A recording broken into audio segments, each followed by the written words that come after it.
Que bom podermos louvar ao Senhor e cantar aquilo que Ele representa na vida de cada um de nós. Que bom podermos contar com esse abrigo em qualquer circunstância na nossa vida. Vamos ler mais uma vez o texto de Efésios capítulo 3, versos 20 e 21.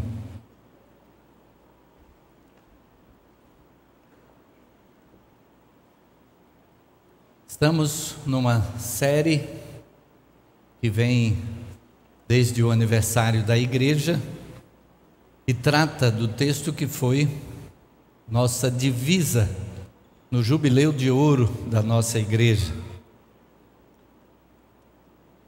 E essa divisa é exatamente esse texto que estaremos lendo. O tema é infinitamente mais. Efésios 3, 20 e 21. Assim está escrito: Ora, aquele que é poderoso para fazer infinitamente mais do que tudo quanto pedimos ou pensamos, conforme o seu poder que opera em nós. A Ele seja a glória na igreja e em Cristo Jesus, por todas as gerações, para todos sempre. Amém. Vamos orar? Senhor Deus, louvamos o Teu nome e agradecemos porque a Tua palavra fala ao nosso coração. Suplicamos que o Teu Espírito guie mente e coração de cada um de nós aqui, para que o Teu recado chegue a cada um de nós conforme o Teu querer. É a nossa oração em nome de Jesus. Amém. Amém. Nós estamos abordando esse texto e cada parte dele, o que representa na vida cristã. No domingo passado, nós comentamos a respeito daquele que é poderoso, domingo pela manhã. À noite, o pastor Tiago trabalhou em cima do infinitamente mais em função desse amor extraordinário de Deus. Gostaria que meditássemos hoje a respeito da parte do texto que diz que Ele é poderoso para fazer infinitamente mais do que tudo quanto pedimos ou pensamos. Gostaria que meditássemos o que é que nós pedimos a Deus, o que é que tem sido objeto das nossas orações, o que é que a palavra de Deus nos recomenda que devamos pedir a Deus, de que forma precisamos pedir. E aí gostaria de, em primeiro lugar, destacar que a palavra de Deus nos orienta a não pedir mal. O texto de Tiago que lhe diz: pedis e não recebeis, porque pedis mal, para o gastardes em vossos deleites. Isso aponta na direção de que aquilo que Deus deseja realizar em nós tem um propósito nele. Ele tem então algo para desenvolver através da nossa vida, e aquilo que Ele deseja estar colocando em nós não é simplesmente para que possamos ter uma vida regalada, simplesmente viver, vou usar a expressão, numa boa. Deus fez uma promessa a Abraão. Quando Ele chamou Abraão e disse: Abraão, saia da sua terra, da sua parentela, vá para a terra que eu vou lhe mostrar. Deus prometeu bênção sobre Abraão. Ele disse: eu vou te abençoar, não vou abençoar somente a você não. Eu vou abençoar até quem lhe abençoar. Quem pedir bênção sobre você vai ser abençoado também. Agora, através de você, o meu propósito é abençoar a todas as famílias da terra. O propósito que Deus tinha de bênção para Abraão não era simplesmente para que Abraão pudesse ter uma vida próspera, que ele pudesse estar numa condição de estabilidade financeira, que pudesse ter tudo o que quisesse. Deus não tinha apenas isso na vida de Abraão. Ele tinha algo muito maior. Algo muito maior, porque aquilo que nós podemos ter nesta vida aqui fica. O Senhor Jesus contou aquela parábola a respeito de um homem que tinha muitos bens e resolveu construir celeiros e guardar tudo aquilo que era a produção do seu campo, e isso significaria sustento para muitos anos, e então ele poderia viver regaladamente. E a palavra do Senhor a respeito daquele homem foi: louco, essa noite te pedirão a tua alma, e o que tens preparado, para quem será? De que é que adianta ter tanto e depois partir e tudo aqui fica? O apóstolo João escreve algo de interessante sobre esses propósitos de Deus, sobre a importância da nossa vida. Ele alerta para o fato de que aquilo que fica nesta vida é aquilo que pode ser enquadrado talvez como cobiça dos olhos, cobiça da carne, soberba da vida. A gente poder ter as coisas simplesmente porque viu, em primeiro lugar. A gente vê e aí a gente já quer ter. A gente nunca precisou, mas a partir do momento que alguém que você conhece tem, ou então aparece aquele comercial na televisão, e aí a gente já quer ter. Ou então, aquilo que talvez o nosso corpo pede e que não estaria na vontade de Deus. Haja vista aquilo que são as recomendações médicas a respeito da alimentação. E a gente não consegue ver determinada comida, mas os médicos dizem: olha, você não deve caminhar muito por aí. E nossos olhos e o desejo do apetite fazem com que a gente vá exatamente aonde o médico disse para não ir. E a gente está administrando mal o corpo que Deus colocou em nós. E a soberba da vida, às vezes, é ter para poder mostrar que tem. E então, a gente quer um carro melhor, uma casa melhor, a TV tem que ter 90 polegadas, porque quando alguém chegar vai dizer: poxa, mas isso fica aqui. O que Deus tem para nós vai mais longe. Então o apóstolo João vai completar: aquele que faz a vontade de Deus permanece para sempre. O que é cobiça da carne, cobiça dos olhos, soberba da vida, fica por aqui, mas aquele que faz a vontade de Deus permanece para sempre. Qual é a vontade de Deus a respeito daquilo que devamos pedir? Em primeiro lugar, gostaria de citar alguém que fez um pedido diante do Senhor Jesus Cristo e que é o pedido mais importante que podemos fazer. Foi quando Jesus estava preso na cruz, quase morrendo, e havia 2 homens que foram crucificados ao seu lado. Um deles começou a fazer pouco caso de Jesus. Se tu és o Filho de Deus, desce daí e aproveita e tira a gente daqui também. Ao ver o outro debochando de Jesus, o que estava do outro lado disse: nós estamos nesta condição porque os nossos atos mereceram, mas este aqui nenhum mal fez. E ele complementa: lembra-te de mim, Senhor, quando entrares no teu reino. Ele pediu apenas que Jesus se lembrasse dele. Se Jesus apenas se recordasse dele, ele já estaria numa condição privilegiada.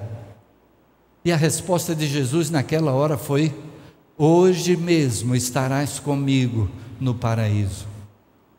A primeira coisa a pedirmos a Jesus é pela nossa salvação. Aquele homem entendeu que os seus erros, os pecados cometidos, é que o tinham levado àquela condição de merecer a morte. E a Bíblia nos afirma que o salário do pecado de fato é a morte, não simplesmente essa morte física, mas o afastamento total de Deus. A gente pode imaginar o que é o inferno quando a gente compara sobre a aproximação de Deus e o afastamento de Deus. Céu e inferno.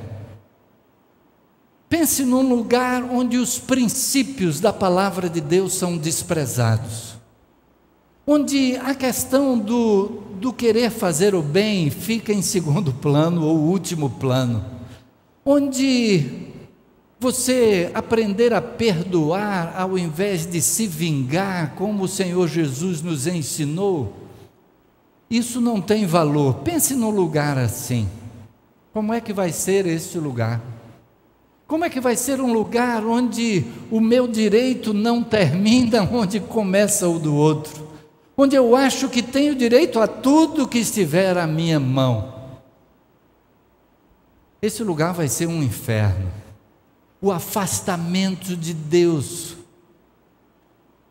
e o afastamento total de Deus não vai ser nada de um lugar agradável. E a palavra de Deus diz então que o salário do pecado é a morte. Aquele homem reconheceu que a sua maneira de agir merecia a condenação pelos seus erros. Mas ele apela para Jesus, ele pede a Jesus, ele diz: Jesus, lembra-te de mim quando entrares no teu reino. E então Jesus vai além do seu pedido, faz infinitamente mais do que o que ele pediu. Jesus diz: hoje mesmo estarás comigo no paraíso.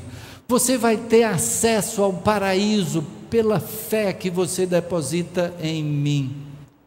E então a palavra de Deus nos afirma: pela graça sois salvos por meio da fé. Isso não vem de vós, é um dom de Deus, não vem das obras para que ninguém se glorie. E então sabemos que Cristo nos oferece, e nós precisamos apenas pedir que Ele seja o nosso Salvador, que Ele nos receba nas suas mãos. E o Senhor Jesus diz que quem se entrega nas mãos dEle, ninguém pode arrebatar das suas mãos. A coisa mais importante a pedir: a salvação, perdão de pecados, graça, misericórdia de Deus, que nos faz poder cantar o cântico que nós acabamos de entoar. Eu queria tanto ver o Senhor descer nas nuvens e então nós irmos nos encontrar com Ele e vivermos com Ele para toda a eternidade, cantando e adorando o seu nome, numa vida de uma qualidade extraordinária, que a gente tem apenas noção. Quando a gente recebe a Jesus como Salvador, as transformações que acontecem na nossa vida, o novo valor que a vida ganha, nos dão uma noção de como será na eternidade. Precisamos pedir a salvação em Cristo. Cada um que já pediu essa salvação em Cristo tem colocado então a sua vida para servir a Cristo. E aí a gente fica se perguntando: mas como servir melhor a Cristo? Como é que podemos servir a Ele da melhor forma possível? E aí Tiago vem e nos afirma que se precisamos de sabedoria para como servir a Cristo, podemos pedir a Ele. Tiago capítulo 1, versículo 5 diz: se algum de vocês tem falta de sabedoria, peça a Deus, que a todos dá livremente, de boa vontade, e lhe será concedida.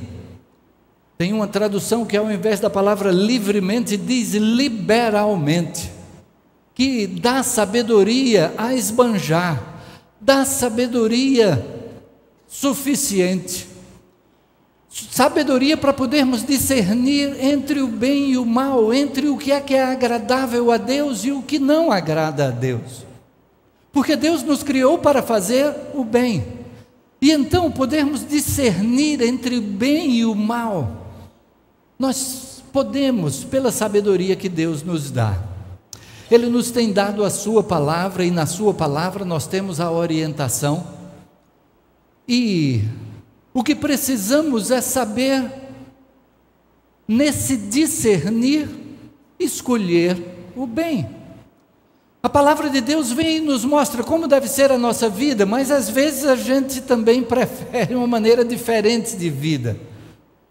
A gente, no momento em que tem a opção, tem o momento de escolher entre fazer o que agrada a Deus ou não fazer o que agrada a Deus, fazer alguma coisa que não agrada a Ele. Aí a gente precisa de sabedoria para poder fazer a escolha melhor. A gente precisa de sabedoria de Deus para que, pela fé, a gente possa entender que o que Deus tem é o melhor. Satanás coloca sempre a gente numa encruzilhada, ele arma circunstâncias para que façamos o que não devemos, sendo que ele pinta isso que não devemos com o melhor quadro, pinta o que não devemos como algo que é muito atraente, como algo que é muito bom. Já falei até sobre a alimentação, né? E os irmãos da igreja sabem que eu tenho limitação quanto ao açúcar. E na hora que a gente vê uma torta alemã, resistir dá trabalho. Mas sabe como é que eu penso? Eu procuro pensar. Primeiro eu procuro pensar como se eu fosse um automóvel. Um automóvel que tem um ponteirinho lá, que é o ponteiro da temperatura, e que para mim é o nível de glicose. E se você anda com um carro, e o carro está esquentando, e de repente você vê o ponteiro da temperatura subindo, aí você diz, poxa, a temperatura subiu, eu agora vou parar, vou esperar o carro esfriar um pouquinho, eu recompleto a água do radiador e continuo na viagem até poder resolver esse problema. E isso realmente acontece, você espera, a temperatura baixa, você coloca mais água, mas se você não resolver logo o problema, o que é que vai acontecer? Você vai ficar repetindo isso diversas vezes. E cada vez que aquela temperatura passou do ponto em que deveria estar trabalhando aquele motor, o desgaste vai acontecendo.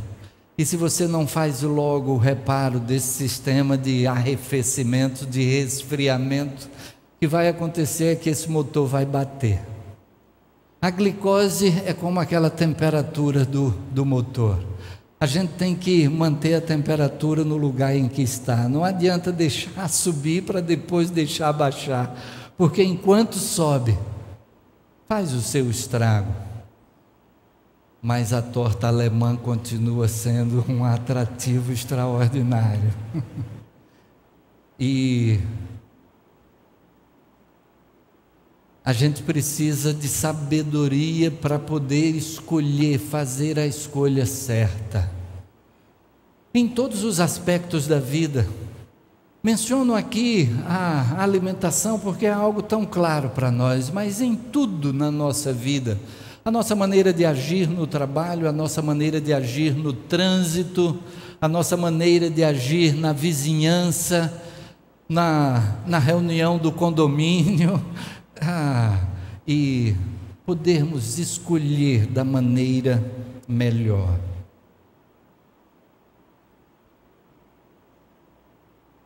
E aquilo que Deus deseja para nós, Ele nos faz entender.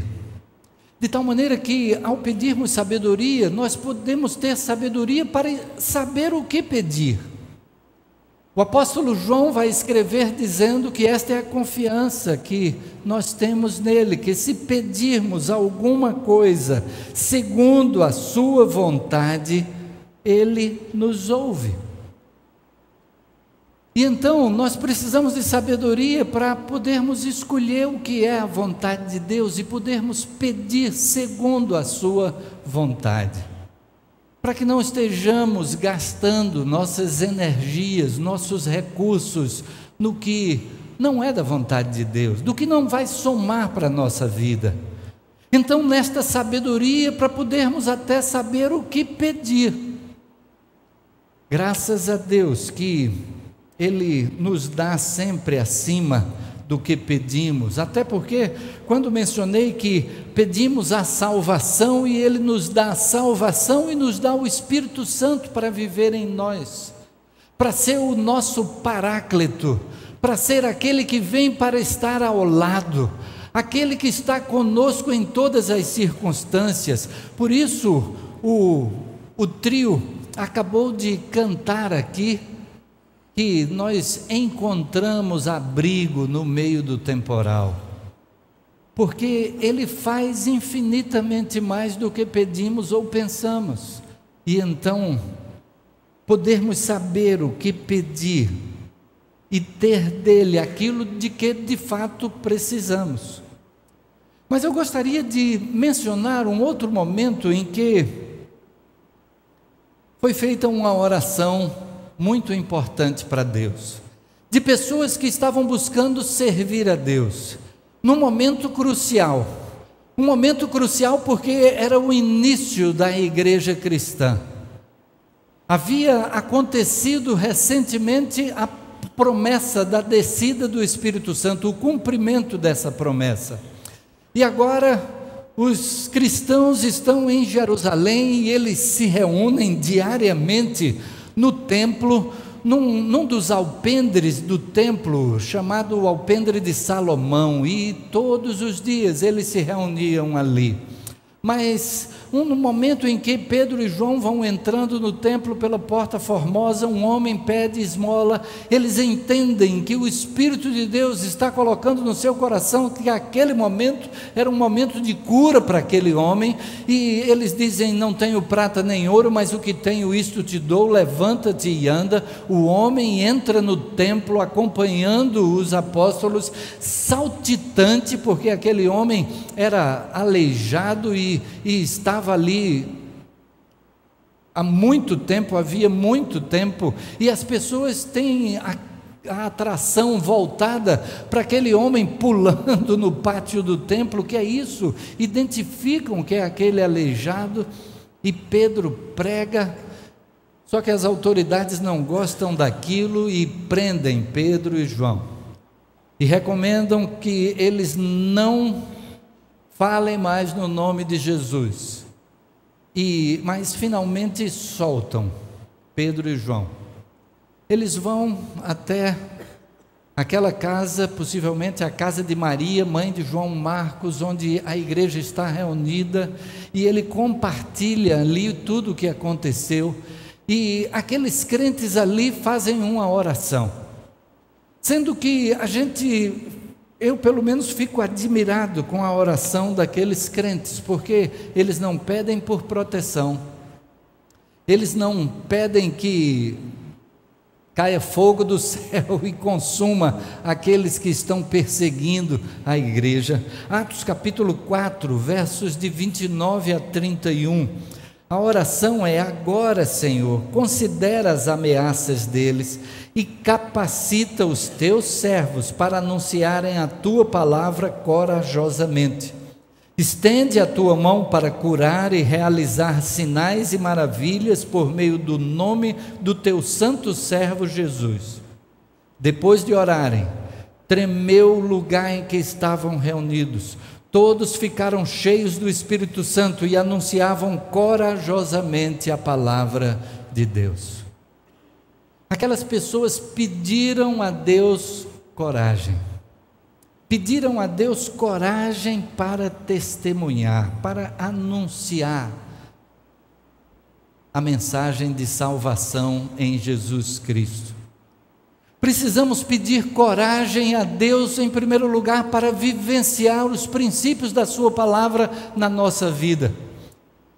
Se temos a sabedoria nos aponta o que é a vontade de Deus. Se ela nos dá a condição de escolhermos fazer a vontade de Deus, precisamos da coragem para seguir adiante e realizar aquilo que Deus tem para nós. Precisamos dessa coragem, porque muitas vezes, apesar de sabermos o que devemos fazer, fazermos a escolha para isso, mas na hora falta coragem, vem o medo. e ficamos receosos de compartilhar aquilo que recebemos de Deus. E a ordem do Senhor Jesus Cristo foi essa, de que precisamos compartilhar com outros aquilo que encontramos em Jesus. E Ele tem nos dado capacitações, dons, talentos, para que usemos na realização da sua vontade, para o exercício do ministério que Ele nos entregou. E o apóstolo Paulo, escrevendo aos Coríntios, vai dizer que o Senhor Jesus nos entregou o ministério da reconciliação. 1 Coríntios capítulo 5, versos de 18 a 20, tudo isso provém de Deus, que nos reconciliou consigo mesmo, por meio de Cristo, e nos deu o ministério da reconciliação. Ou seja, que Deus em Cristo estava reconciliando consigo o mundo, não lançando em conta os pecados dos homens, e nos confiou a mensagem da reconciliação. Portanto, somos embaixadores de Cristo, como se Deus estivesse fazendo o seu apelo por nosso intermédio. Por amor a Cristo, lhes suplicamos, reconciliem-se com Deus. Deus nos entregou a responsabilidade de fazer com que pessoas possam se reconciliar com Deus, a responsabilidade de pregar que Cristo veio para levar sobre si os nossos pecados. E então esse texto diz que Ele não lança em conta os pecados dos homens, porque Cristo levou sobre si. E nós somos os embaixadores desse ministério da reconciliação. Precisamos pedir a Deus aquilo que a igreja cristã primitiva pediu. A igreja cristã primitiva pediu coragem para anunciar a palavra de Deus.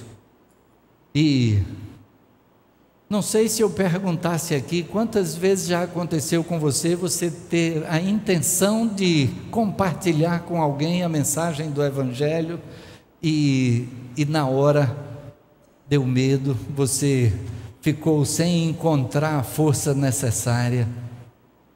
A igreja cristã primitiva pediu coragem, e coragem numa época de perseguição, numa época em que o pregar a Cristo estava levando pessoas para a prisão. Um pouco depois a gente vai ter momento em que o falar em nome de Jesus levou pessoas à morte. Mas o que aquela igreja pediu a Deus foi coragem. Aquele que é poderoso para fazer infinitamente mais do que pedimos ou pensamos, pelo seu poder que opera em nós. O que pedir a Deus? O que Deus deseja que estejamos pedindo em primeiro lugar é pela salvação. Quem ainda não pediu que Jesus seja o seu Salvador, esta é a decisão mais importante, porque tem resultado para toda a eternidade. É pedir que Jesus o tome nas mãos, que Jesus o receba, é receber a Jesus como Salvador e Senhor da sua vida. Este é o primeiro pedido. Senhor Jesus, recebe a minha vida nas tuas mãos. E aí, o que Ele tem para nós é a vida eterna, perdão de pecados, presença do Seu Espírito em nós, para nos acompanhar em todos os momentos de dificuldade. Estive conversando com o pastor Nelson lá no hospital, e ele esteve compartilhando e dizendo: pastor, eu só estou sentindo a mão de Deus em tudo que está acontecendo. Imagine o que é que estava acontecendo com ele. Ele teve primeiro rompimento de tendão de Aquiles, aí precisa fazer cirurgia ortopédica para recomposição do tendão de Aquiles. Aí, por conta dessa cirurgia, surge um trombo que chega até o pulmão, ele começa a ter falta de ar, E de repente ele diz que pensou que tinha chegado a hora dele. Mas ainda assim ele estava vendo a mão de Deus com ele. O atendimento do SAMU foi mais rápido do que se poderia esperar e ele chegou no hospital a tempo de receber as medicações necessárias e passar a tomar então um anticoagulante por conta da possibilidade daquele trombo.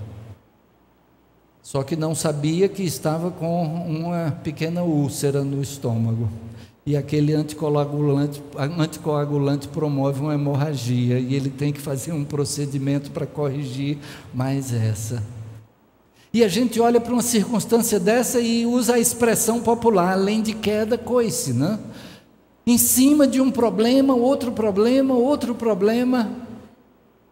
Mas ele diz: pastor, eu só estou vendo a mão de Deus em tudo. E pastor, eu estou conseguindo compartilhar com as pessoas aqui na UTI. Outro dia, tem uma senhora ali de frente que a filha veio visitá-la. E a filha saiu chorando daquele ambiente onde estava a sua mãe. E ele de repente disse: ei, vem aqui. E aí começou a conversar com aquela filha daquela senhora. Começou a falar do amor de Deus, de Jesus, de a gente poder ter a confiança nele. Aquela senhora voltou outra vez para conversar com ele. E ele diz: eu estou vendo, é a mão de Deus em tudo. Deus manda o Espírito para estar em nós e podermos ter esta consciência. A consciência de quem colocou a vida a serviço de Deus e sabe que Deus tem um propósito em todas as coisas. Os irmãos conhecem o pastor Russell Shedd, alguém por quem tenho muita admiração. Ele está com uma enfermidade muito séria e bastante debilitado, mas a última palavra que eu vi a respeito dele dizia que ele passou a dizer: agora eu tenho um novo ministério, o ministério da intercessão. Já não posso estar pregando, ele já aos 87 anos de idade, mas cruzando o Brasil de canto a canto, pregando, ensinando a palavra de Deus. Mas diante dessas circunstâncias, ele vem e diz: eu tenho agora o ministério da intercessão. Podemos estar sob quaisquer circunstâncias com a certeza da presença de Deus. Isso é infinitamente mais do que aquilo que já é infinitamente mais, que é o perdão de Deus, o podermos receber vida eterna de graça por meio da fé. Mas Ele é poderoso para fazer infinitamente mais do que tudo o que pedimos ou pensamos, pelo seu poder que opera em nós. Baixe sua cabeça, feche seus olhos. Vamos nos colocar em oração diante de Deus.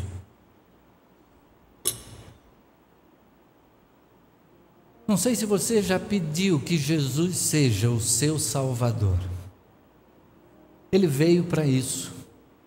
Ele atendeu ao pedido daquele homem que estava sendo crucificado ao seu lado. O homem disse apenas: lembra-te de mim. E Jesus respondeu: hoje mesmo estarás comigo no paraíso.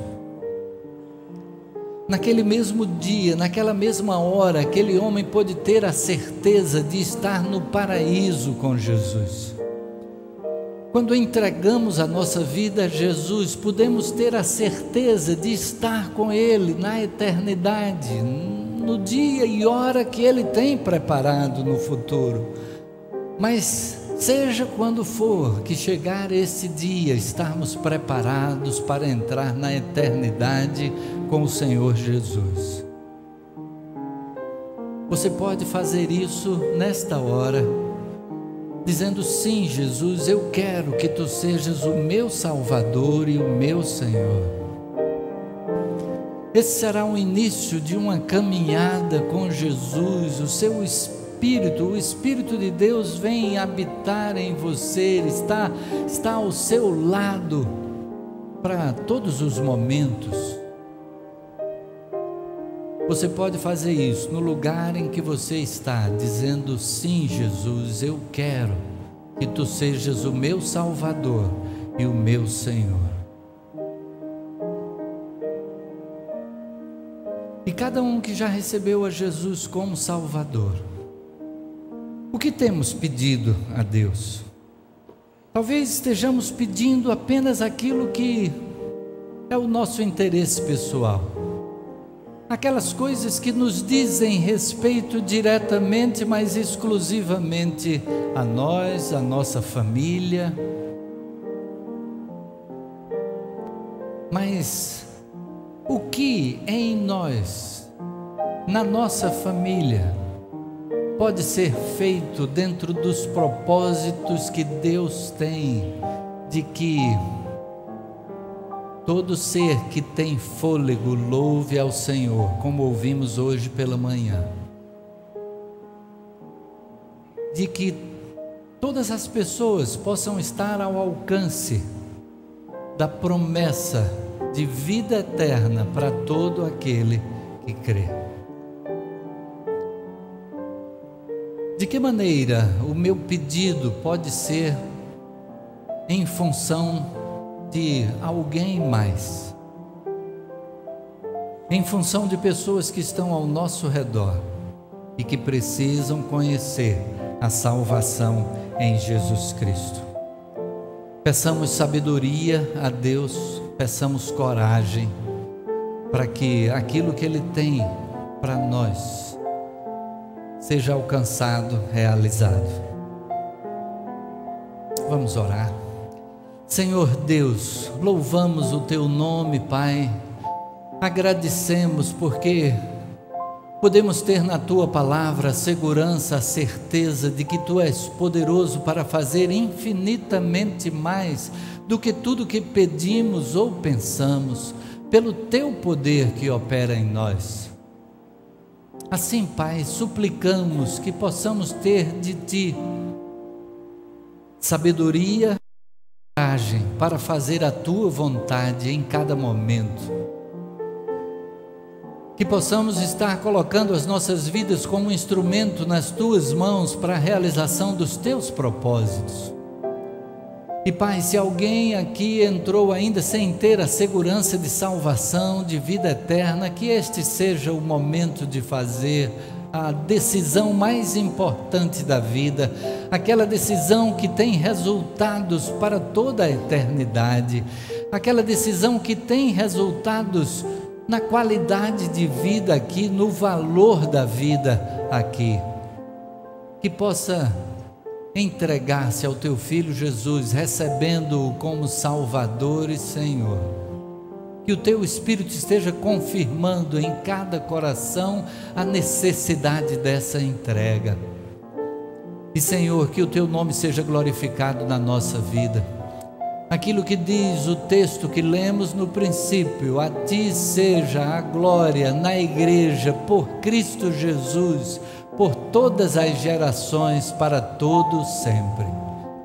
E assim, Senhor, é que suplicamos diante de Ti.